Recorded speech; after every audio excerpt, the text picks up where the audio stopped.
สวัสดีคุณผู้ชมทุกท่านครับ Education EP นี้เราจะมาพูดถึงศึกครั้งที่2ครับหลังการพัฒนากองเรือของญี่ปุ่นในสงครามญี่ปุ่นรัสเซียหรือ Russo-Japanese War โดยในคลิปที่แล้วครับเราพูดถึงจุดเริ่มต้นของการเปลี่ยนแปลงทางการเมืองในญี่ปุ่นจนนำไปสู่การปฏิรูปเมจิครับซึ่งเป็นส่วนที่สำคัญมากเพราะเป็นดั่งสารตั้งต้นของการปฏิวัติอุตสาหกรรมของญี่ปุ่นครับจนนำไปสู่การก้าวขึ้นมาเป็นมหาอำนาจเบอร์หนึ่งของเอเชียจากการที่สามารถโค่นล้มจีนครับที่ถือได้ว่ามีกองทัพเรือที่แข็งแกร่งเบอร์ต้นๆของเอเชียในขณะนั้นได้ซึ่งถ้าหากว่าใครยังไม่ได้ดูเนี่ยเดี๋ยวจะทิ้งลิงก์เอาไว้ให้ที่ใต้คลิปนะครับโดยในวิดีโอนี้เราจะมาดูต่อกันในเรื่องราวข้อพิพาทระหว่างรัสเซียกับญี่ปุ่นกันครับซึ่งถือได้ว่าเป็นบันไดก้าวสำคัญของญี่ปุ่นในการก้าวขึ้นมาเป็นมหาอำนาจของโลกบ้างผ่านการพัฒนากองทัพเรือที่เรียกได้ว่าจากเดิมที่เคยก้าวกระโดดอยู่แล้วครับครั้งนี้ญี่ปุ่นนั้นจะก้าวกระโดดไปไกลกว่าเดิมด้วยเทคโนโลยีการต่อเรือประจันบานแบบ Pre-Dreadnought ที่มีความทันสมัยเทียบเท่ากับเจ้าอาณานิคมยุโรปครับและก็เป็นส่วนสำคัญที่ทำให้รัสเซียนั้นพ่ายแพ้อย่างราบคาบจนถือได้ว่าเหตุการณ์ครั้งนี้สร้างแรงกระเพื่อมไปทั่วโลกครับสงครามครั้งนี้จะส่งผลอย่างไรต่อญี่ปุ่นเดี๋ยว Education จะเล่าให้ฟังครับก่อนชมคลิปนี้อย่าลืมกดไลค์กด Subscribe หรือกดปุ่มขอบคุณเพื่อเป็นกำลังใจให้กับช่องของเราด้วยนะครับหากพูดถึงสงครามญี่ปุ่นรัสเซียครับหรือ Russo-Japanese War ครับในปี 1904 นั้นถือได้ว่าเป็นเหตุการณ์ที่มีผลกระทบต่อประวัติศาสตร์โลกมากที่สุดเหตุการณ์หนึ่งครับแต่ว่าในปัจจุบันนี้สงครามครั้งนั้นกลับไม่ค่อยได้พูดถึงมากนักเนื่องจากสงครามครั้งนี้นั้นถูกกลบด้วยเหตุการณ์อื่นๆครับที่จริงๆแล้วนั้นเป็นผลที่ตามมาจากสงครามครั้งนี้ทั้งสิ้นครับไม่ว่าจะเป็นสงครามโลกด้านแปซิฟิกการปฏิวัติเปลี่ยนแปลงการปกครองในรัสเซีย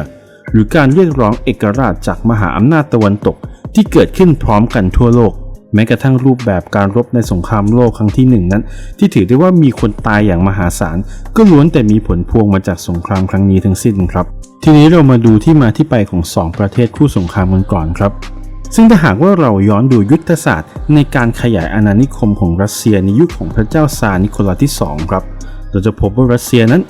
มีความต้องการที่จะขยายอิทธิพลมาทางเอเชียตะวันออกอย่างภูมิภาคแมนจูเรียของจีนรวมไปถึงคาบสมุทรเกาหลีและมหาสมุทรแปซิฟิกเป็นอย่างมากครับโดยมีศูนย์กลางทางตะวันออกอยู่ที่เมืองวลาดิวอสต็อกซึ่งคำนี้ครับมีความหมายโดยตรงว่าผู้ปกครองหรือผู้ยิ่งใหญ่ทางตะวันออก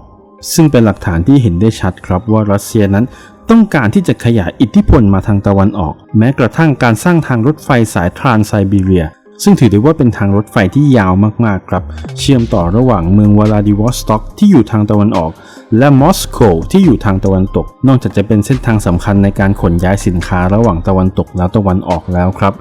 ยังเป็นเส้นทางที่ใช้สำหรับลำเลียงกำลังทหารระหว่างทั้ง2ด้านของรัสเซียได้อีกด้วยครับเพื่อใช้ในการขยายอิทธิพลไปยังตะวันออกได้ง่ายขึ้น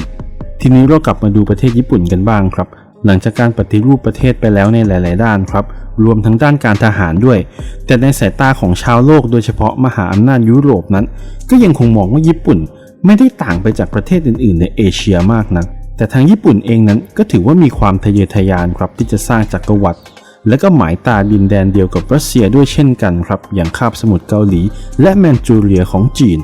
โดยเฉพาะอย่างยิ่งครับคาบสมุทรเกาหลีนั้นถือได้ว่าเป็นจุดยุทธศาสตร์สำคัญที่ญี่ปุ่นนั้นจะยอมให้มีประเทศที่มีกำลังทหารแข็งแกร่งมาครอบครองไม่ได้ครับเพราะถือว่าเป็นจุดยุทธศาสตร์ที่สามารถบุกญี่ปุ่นได้อย่างง่ายดายทำให้ญี่ปุ่นเองนั้นก็มีความต้องการครับที่จะยึดครองเกาหลีเอาไว้และก่อนหน้านี้เองครับญี่ปุ่นก็เคยทำสงครามกับจีนมาแล้วในปี 1895 จากต้นเหตุมาจากข้อพิพาททางคาบสมุทรเกาหลีด้วยเช่นกันครับโดยในการรบครั้งนั้นญี่ปุ่นสามารถเอาชนะจีนไปได้อย่างไม่ยากเย็นนักซึ่งถือว่าเป็นการส่งสัญญาณให้โลกรู้แล้วครับว่าญี่ปุ่นหลังปฏิรูปประเทศนี้ไม่ธรรมดาอย่างแน่นอนครับและก็เป็นสัญญาณที่บ่งบอกถึงความเป็นมหาอำนาจทางทหารของเอเชียได้เริ่มถ่ายโอนจากจีนมายังญี่ปุ่นแล้วด้วยเช่นกันแต่ว่าในการรบครั้งนี้ครับญี่ปุ่นจะต้องเผชิญหน้ากับกองเรือของรัสเซียที่มีขนาดใหญ่มากกว่าแต่ว่ากองเรือนี้ครับได้ถูกแบ่งประจำการแยกกันออกเป็น3แห่งนั่นก็คือจุดที่1ครับทะเลบอลติกซึ่งกองกำลังนี้ครับเป็นกองกำลังที่แข็งแกร่งที่สุดและเป็นกองกำลังหลักที่มีเรือรบที่ทันสมัยที่สุดของรัสเซียประจำการอยู่ตรงนี้ครับ จุดที่2นั่นก็คือทะเลดำครับซึ่งกองกำลังนี้เคลื่อนทัพได้ไม่ค่อยสะดวกนักเพราะมีประเทศตุรกีคุมช่องแคบอยู่ทำให้ออกมาปฏิบัติภารกิจนอกทะเลดำได้ยากหน่อยครับส่วนกองเรือสุดท้ายครับก็คือกองเรือมหาสมุทรแปซิฟิก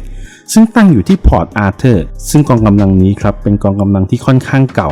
เรือรบไม่ค่อยทันสมัยครับและการซ้อมรบไม่เข้มข้นเท่ากับกองเรืออื่นๆถึงแม้ว่ารัสเซียจะเป็นมหาอำนาจที่ดูมีความเหนือกว่าญี่ปุ่นก็จริงครับแต่การที่ญี่ปุ่นเปิดฉากการรบด้วยการต่อสู้กับกองเรือที่3ที่อ่อนแอที่สุดของรัสเซียก่อนนั้นถือว่าเป็นจุดที่ได้เปรียบอย่างมากของญี่ปุ่นนั่นเองแต่ญี่ปุ่นเองนั้นก็มีการบ้านสำคัญครับที่จะต้องทำให้ได้นั่นก็คือการพัฒนาเทคโนโลยีกองทัพเรือให้เทียบเท่ากับรัสเซียซะก่อนซึ่งหากเราจะพูดถึงการพัฒนาเทคโนโลยีกองทัพเรือของญี่ปุ่นครับอาจจะต้องขอย้อนกลับไปที่จุดเริ่มต้นสักเล็กน้อยครับโดยในปี 1872 กองทัพเรือจักรวรรดิญี่ปุ่นนั้นได้ทำการจัดตั้งอย่างเป็นทางการครับโดยมีคาวามารุ ซูมิโยชิอดีตนักเรียนนายทหารเรือของกลุ่มเซซึมะเป็นผู้บัญชาการคนแรกโดยมีอังกฤษให้ความช่วยเหลือญี่ปุ่นเป็นอย่างมากครับในการก่อตั้งกองทัพเรือตั้งแต่ปี 1873 ถึงปี 1879 แต่เนื่องจากญี่ปุ่นมีทรัพยากรน้อยครับในช่วงปี 1880 หลักนิยมของกองทัพเรือญี่ปุ่นก็ได้เปลี่ยนมายึดถือฝรั่งเศสเป็นต้นแบบครับโดยเน้นการใช้เรือรบขนาดไม่ใหญ่มากแต่มีความเร็วมีความคล่องตัวสูงในประเภทของเรือคุยเซอร์และเรือตอร์ปิโดเป็นหลักครับแต่ว่าจุดเปลี่ยนสำคัญอย่างหนึ่งก็มาถึงในช่วงปี 1886 ครับกองทัพเรือต้าชิงได้ส่งเรือรบ4 ลำเข้ามาเยือนญี่ปุ่นที่นางาซากิครับซึ่งเป็นครั้งแรกที่ญี่ปุ่นนั้นได้เห็นเรือประจันบานเซินหยางที่มีระวางขับน้ำ 7,600 ตันจากเยอรมนีซึ่งถ้าหากเมื่อเทียบกับเรือรบที่ใหญ่ที่สุดของญี่ปุ่นณขณะนั้นครับนั่นก็คือเรือคุยเซอร์มัตสึชิมะที่มีระวางขับน้ำเพียงแค่ 4,200 ตันและเรือรบอื่นๆของญี่ปุ่นครับที่มีระวางขับน้ำอยู่ในระดับ 2-3,000 ตันถือว่ายังห่างชั้นกันหลายขุบกับจีนครับซึ่งนี่เองครับถือว่าเป็นจุดเริ่มต้นที่ทำให้ญี่ปุ่นตระหนักถึงความสำคัญในการมีเรือรบขนาดใหญ่อย่างเรือประจันบานแต่กว่าจะมีเรือประจันบานได้ครับไม่ใช่เรื่องง่ายดายอย่างที่คิดทางกองทัพเรือญี่ปุ่นเองครับก็ได้เสนองบขอซื้อเรือประจันบานไปหลายครั้งหลายคราครับต่อสภาไดเอทแต่ก็ถูกตีตกจากวาระของนายกรัฐมนตรีถึง2 สมัยครับจนในที่สุดกองทัพเรือญี่ปุ่นก็ต้องใช้วิธีสุดท้ายครับนั่นก็คือให้พระจักรพรรดิเมจินั้น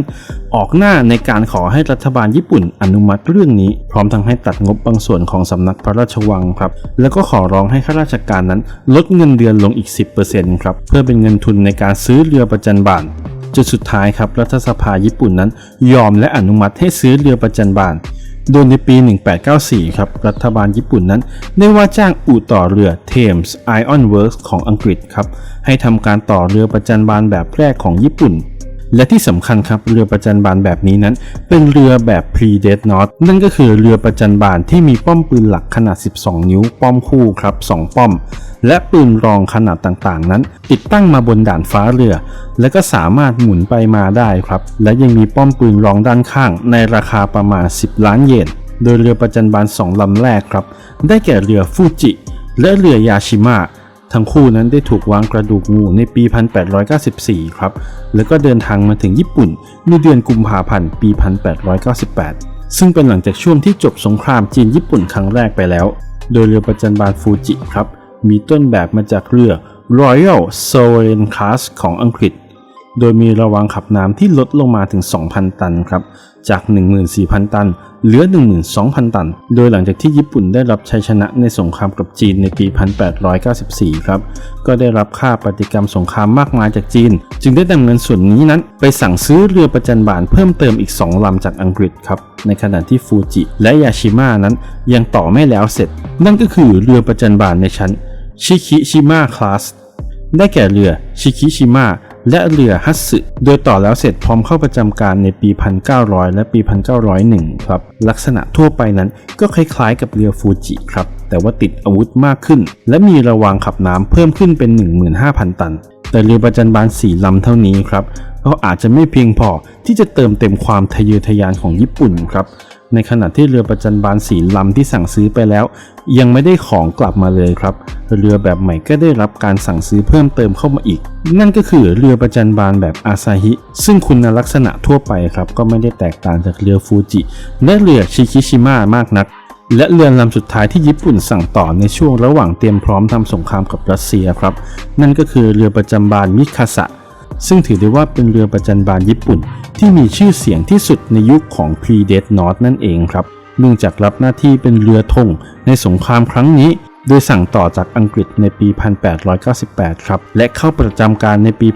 1902 โดยคุณลักษณะทั่วไปครับก็ไม่ได้แตกต่างจากเรืออื่นๆที่สั่งไปแล้วโดยในการรบครั้งนี้นั้นญี่ปุ่นมีเรือประจันบานทั้งหมด6ลำครับแล้วก็ต่อมาจากอู่ต่อเรือของอังกฤษซึ่งทั้งหมดนั้นเป็นเรือแบบ Pre-Dreadnought รุ่นใหม่ล่าสุดที่ทันสมัยมากๆในช่วงเวลานั้นครับนอกจากเรือประจันบานแล้วก็ยังมีเรือครูเซอร์หรือเรือลาดตระเวนติดอาวุธรุ่นใหม่อีก8ลำในด้านของทหารเรือครับก็เป็นทหารที่ได้รับการฝึกมาอย่างหนักในรูปแบบของกองทัพเรืออังกฤษสำหรับแม่ทัพที่รับผิดชอบในการนำทัพครั้งนี้ครับนั่นก็คือพลเรือโทโทโงเฮฮาจิโร่ซึ่งเป็นหนึ่งในจอมพลเรือแห่งกองทัพจักรวรรดิญี่ปุ่นครับและก็ถือเป็นหนึ่งในวีรบุรุษที่ยิ่งใหญ่ที่สุดของกองทัพเรือญี่ปุ่นจนได้รับฉายาว่าเนลสันแห่งบูรพาผู้ซึ่งเคยไปเรียนรู้หลักสูตรทางการทหารที่ Royal Navy ของอังกฤษอยู่7ปีครับก่อนที่จะกลับมาญี่ปุ่นแล้วก็ผ่านสมรภูมิรบมาแล้วหลายครั้งจนมีประสบการณ์สูงโดยใน EP หน้าครับเราจะมาวิเคราะห์ดูสถานการณ์การรบทางยุทธนาวีของทั้งสองฝ่ายกันบ้างครับรวมถึงเหตุปัจจัยว่าทำไมญี่ปุ่นถึงตัดสินใจโจมตีรัสเซียก่อนครับทั้งที่ก่อนหน้านี้ญี่ปุ่นนั้นแสดงท่าทีที่จะใช้การเจรจาทางการทูตเพื่อยุติปัญหาครั้งนี้มาโดยตลอดครับโดยแม้แต่อังกฤษและเยอรมนีเองนั้นก็ไม่พลาดที่จะเข้ามามีส่วนร่วมในสงครามครั้งนี้ครับเรื่องราวจะเป็นอย่างไรติดตามได้ใน EP ต่อไปครับหากชอบคลิปนี้อย่าลืมกดไลค์กด Subscribe หรือกดปุ่มขอบคุณเพื่อเป็นกำลังใจให้กับช่องของเราด้วยนะครับแล้วพบกันใหม่ในตอนต่อไปกับ Education